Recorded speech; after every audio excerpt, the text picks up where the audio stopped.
Hi, I'm Robert. And I'm Paul, and you're tuned into Climate Action Figures.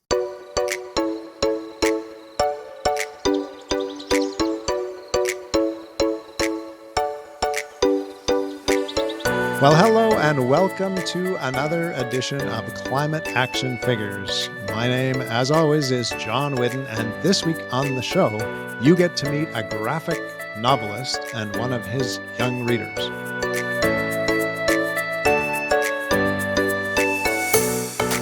But first, this week's quick fix. Tina in Calgary says, for climate action, one adjustment we recently made, I bought us Luminade solar lanterns. There's no product placement on this, Tina, just kidding. And we now use them for reading in bed. They get nicely charged during the day on our windowsills. I had first bought them for camping, but I like that we are using them more. Thank you very much, Tina, for that quick fix. Well, welcome, Robert and Paul. What do you think about that quick fix? I think that's such an amazing example of how we can find small things in our daily lives that can make a difference. Terrific. Yeah, that's amazing. I really like that. It's awesome. I feel very fortunate to have you both on the podcast today. Paul, let's start with you. Would you like to explain how we got connected? Sure, we have a common teacher friend in Alberta, Claire, who does work for the organization called For Our Kids, and she put us together. Yeah, an amazing organization. And shout out to Claire for connecting us. She's one of those connecting people in life that brings people together. I've never told Claire this, but I refer to you sometimes as my agent because you've connected me with 4 or 5 people. So wonderful. So thanks very much, Claire. And then I suggested to you, Paul, I think that we wanted to talk about your graphic novel, which is very cool. And we'll get to that in a minute. But I thought it would be really neat if we could have one of your young readers on with us. And at that point, you suggested Robert, I think. Is that right? That's right. Robert came to mind immediately as a great reader to join me on your show.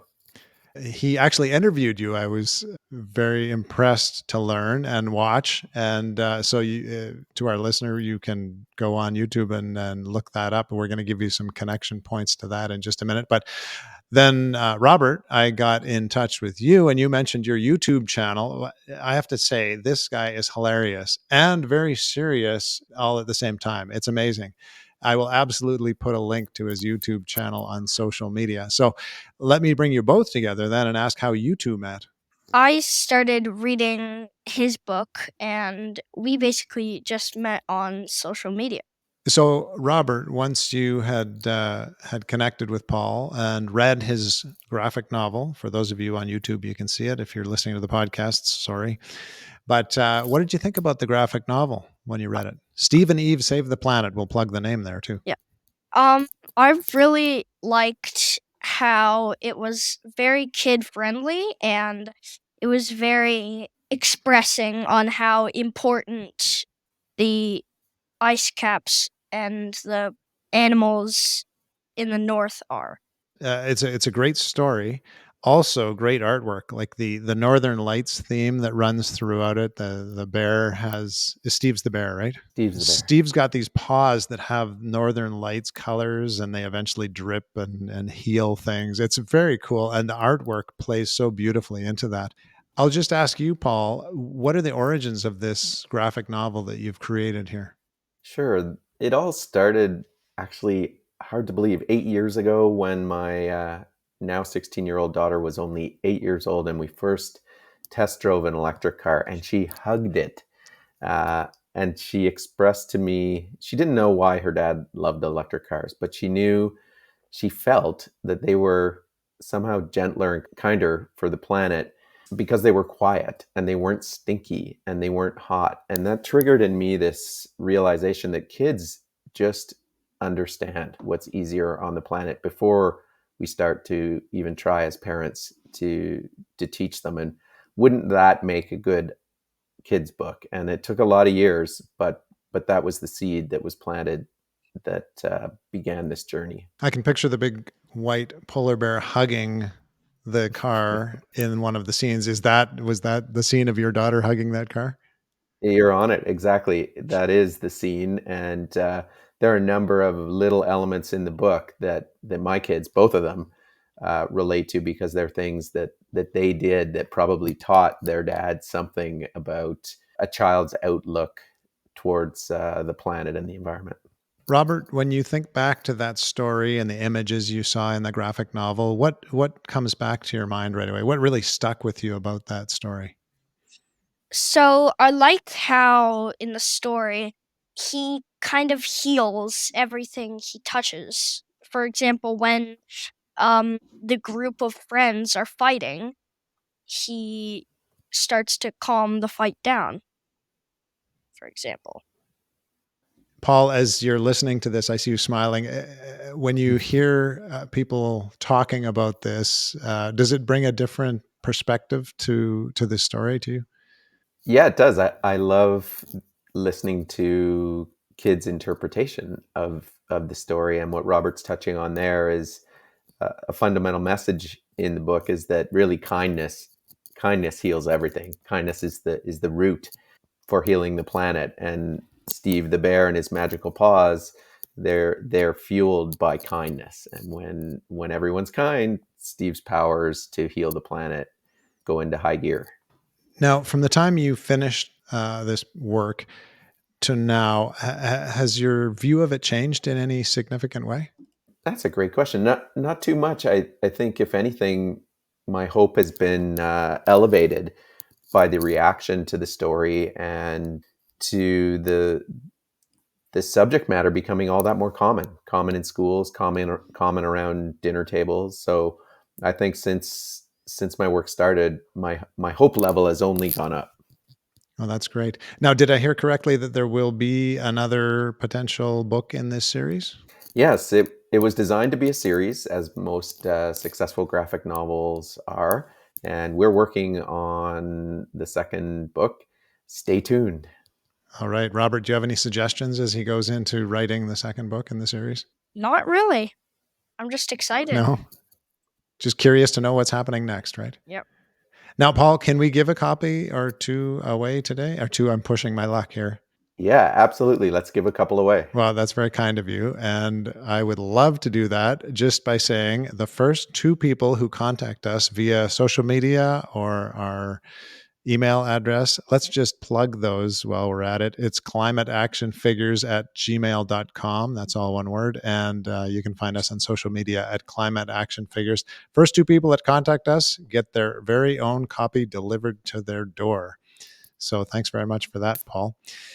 Now, Robert, we need to hear more about your journey as a YouTuber and climate activist. May we have you back on the podcast next season? We don't have enough time to get into the details today, but could we have you back on another episode? Yeah, sure. That would be great. All right, we will definitely do that. But before we, move on and wrap up the episode today, could you just give us a brief look at what brought you into the environmental world, into environmental action? Yeah, no problem. So when I was little, every year I go to Orlando Disney, and I went to Vero Beach on a turtle watch, and I saw like a bunch of baby turtles hatching out of the sand. And when the naturalist left and I was walking along the beach, I saw one last baby turtle struggling to get to the ocean. So I protected it till it got to the ocean. So that really just kicked something in me, and I now apparently have a love for animals, and that's kind of how I started my YouTube and climate journey. That's a beautiful story. How old were you when that happened, Um, Robert? think somewhere around 4 or 5. Wow. I'm going to flip that question to you now, Paul. What got you really involved in environmental causes? I think it was really my kids when they were very young, and I realized that climate was becoming a heavy topic for children, and I wanted to see what I could do to uplift and help cultivate a sense of hope and opportunity among young children, so that they grow up wanting to be part of solution making. Speaking of solution making, I need to ask you both what your climate action is that you've chosen to share today. So, since we're with you, Paul, let's carry on. What is your climate action? Well, we do a lot in this household, but I have to come back to this book book project, that's my biggest climate action, and trying to have a multiplier effect to impact other kids, and then have them be involved in many, many, many climate actions. And it has done that for sure. Over to you, Robert. What's your climate action? I love to interview people. And you're very good at it. I can attest to that. I have enjoyed listening to your interviews. As you interview people, as you do your monologues on YouTube, a lot of this stuff, I mean, like I said, you're very funny in moments when it's okay to be funny, but you're also very serious in moments when you need to be serious. As a young man dealing with those serious topics, it must get kind of heavy sometimes. Yeah. What gives you hope so that you're not dragged down by that? What gives me hope is my humor. I love to be funny. I like to be funny in the videos that I make, and I try to keep positivity, and that's kind of it. Well, humor will certainly do that. How about you, Paul? What gives you hope? Wow, I love that humor. But the book is all about humor and being uplifted. But what really gives me hope on a more global level is there's just so many examples of how human beings can solve incredible problems when they put their minds to it, and how the things that we do can change incredibly quickly. So I'm very hopeful that we're reaching a tipping point where we are caring to do something about climate, and that once we put our minds to it full force, we'll get the job done. Here's to the tipping point. Thank you so much for joining us today, Paul and Robert. And thank you, dear listener. We will be back next week, same time, same place, to hear from another climate action figure. Until then, go figures. Go figures.